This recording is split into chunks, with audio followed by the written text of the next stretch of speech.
हरे कृष्णा। श्रीमद् भगवद गीता अध्याय 12 भक्ति योग। अर्जुन ने पूछा, प्रभु, जो आपकी सेवा में सदैव तत्पर रहते हैं या जो अव्यक्त निर्विशेष ब्रह्म की पूजा करते हैं, इन दोनों में से किसे अधिक पूर्ण सिद्ध माना जाए? भगवान ने कहा, जो लोग अपने मन को मेरे साकार रूप में एकाग्र करते हैं और अत्यंत श्रद्धापूर्वक मेरी पूजा करने में सदैव लगे रहते हैं, वे मेरे द्वारा परम सिद्ध माने जाते हैं। लेकिन जो लोग अपनी इंद्रियों को वश में करके तथा सबों के प्रति समभाव रखकर परम सत्य की निराकार कल्पना के अंतर्गत उस अव्यक्त की पूरी तरह से पूजा करते हैं, जो इंद्रियों की अनुभूति के परे है, सर्वव्यापी है, अकल्पनीय है, अपरिवर्तनीय है, अचल तथा ध्रुव है, वे समस्त लोगों के कल्याण में संलग्न रहकर अंततः मुझे ही प्राप्त होते हैं। जिन लोगों के मन परमेश्वर के अव्यक्त निराकार स्वरूप के प्रति आसक्त हैं, उनके लिए प्रगति कर पाना अत्यंत कष्टप्रद है। देहधारियों के लिए उस क्षेत्र में प्रगति कर पाना सदैव दुष्कर होता है। जो अपने सारे कार्यों को मुझ में अर्पित करके तथा अविचलित भाव से मेरी भक्ति करते हुए मेरी पूजा करते हैं और अपने चित्तों को मुझ पर स्थिर करके निरंतर मेरा ध्यान करते हैं, उनके लिए हे पार्थ, मैं जन्म मृत्यु के सागर से शीघ्र उद्धार करने वाला हूँ। मुझ भगवान में अपने चित्त को स्थिर करो और अपनी सारी बुद्धि मुझ में लगाओ। इस प्रकार तुम निस्संदेह मुझ में सदैव वास करोगे। हे अर्जुन, हे धनंजय, यदि तुम अपने चित्त को अविचल भाव से मुझ पर स्थिर नहीं कर सकते, तो तुम भक्ति योग के विधि विधानों का पालन करो। इस प्रकार तुम मुझे प्राप्त करने की चाह उत्पन्न करो।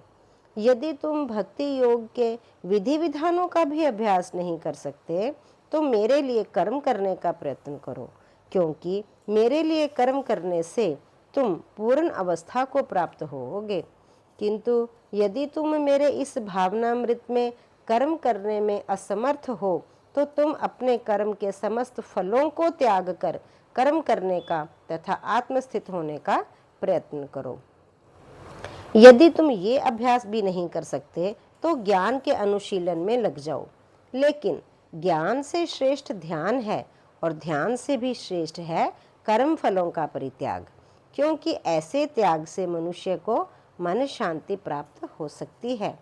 जो किसी से द्वेष नहीं करता, लेकिन सभी जीवों का दयालु मित्र है, जो अपने को स्वामी नहीं मानता और मिथ्या अहंकार से मुक्त है, जो सुख दुख में समभाव रहता है, सहिष्णु है, सदैव आत्मतुष्ट रहता है, आत्म संयमी है तथा जो निश्चय के साथ मुझ में मन तथा बुद्धि को स्थिर करके भक्ति में लगा रहता है, ऐसा भक्त मुझे अत्यंत प्रिय है।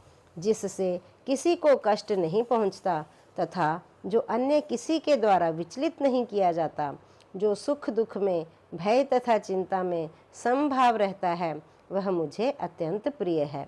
मेरा ऐसा भक्त जो सामान्य कार्यकलापों पर आश्रित नहीं है, जो शुद्ध है, दक्ष है, चिंता रहित है, समस्त कष्टों से रहित है और किसी फल के लिए प्रयत्नशील नहीं रहता, वह मुझे अतिशय प्रिय है।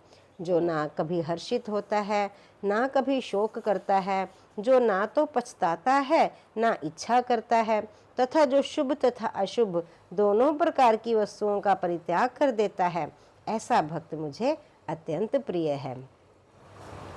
जो मित्रों तथा शत्रुओं के लिए समान है, जो मान तथा अपमान, शीत तथा गर्मी, सुख तथा दुख, यश तथा अपयश में समभाव रहता है, जो दूषित संगति से सदैव मुक्त रहता है, जो सदैव मौन और किसी भी वस्तु से संतुष्ट रहता है, जो किसी प्रकार के घर बार की परवाह नहीं करता, जो ज्ञान में दृढ़ है और जो भक्ति में संलग्न है, ऐसा पुरुष मुझे अत्यंत प्रिय है। जो इस भक्ति के अमर पथ का अनुसरण करते हैं और जो मुझे ही अपना चरम लक्ष्य बनाकर श्रद्धा सहित पूर्ण रूपेण संलग्न रहते हैं, वे भक्त मुझे अत्यधिक प्रिय हैं। हरे कृष्ण कृष्ण कृष्ण हरे हरे, हरे राम राम राम, हरे हरे।